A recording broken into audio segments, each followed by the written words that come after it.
The Egyptian Book of the Dead is the ancient Egyptians' guide to the afterlife, and it may well be the world's first religious document. The Book of the Dead was a kind of guidebook for the deceased, and a book of spells to aid the deceased in his journey through the afterlife and the process of becoming immortal.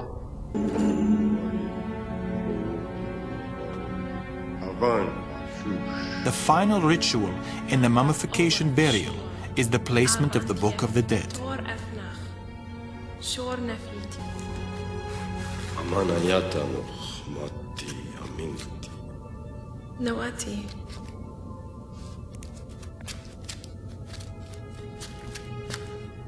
The dead person has a goal in the underworld, to reach the field of reeds or field of offerings, a blessed place where the deceased can live for eternity.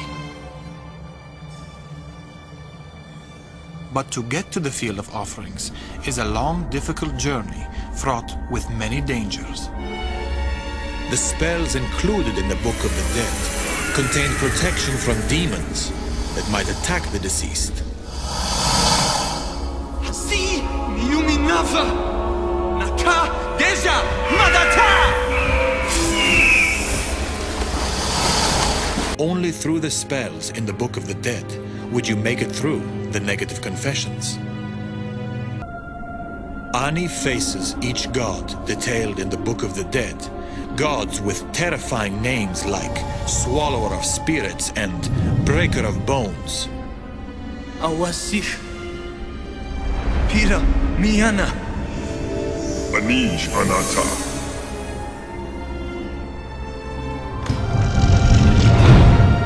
With each correct response from the Book of the Dead, Ani moves forward through the doors.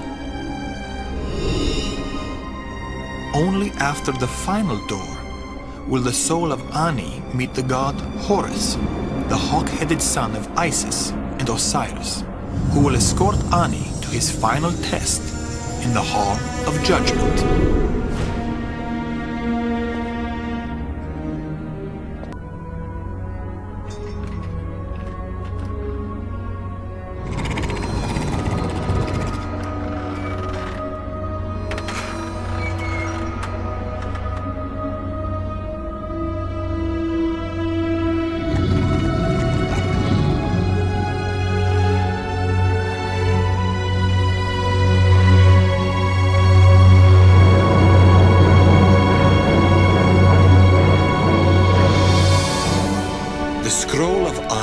Helps its owner finally pass the weighing of the heart in the Great Hall of Judgment. He can now enter paradise in the blessed field of reeds.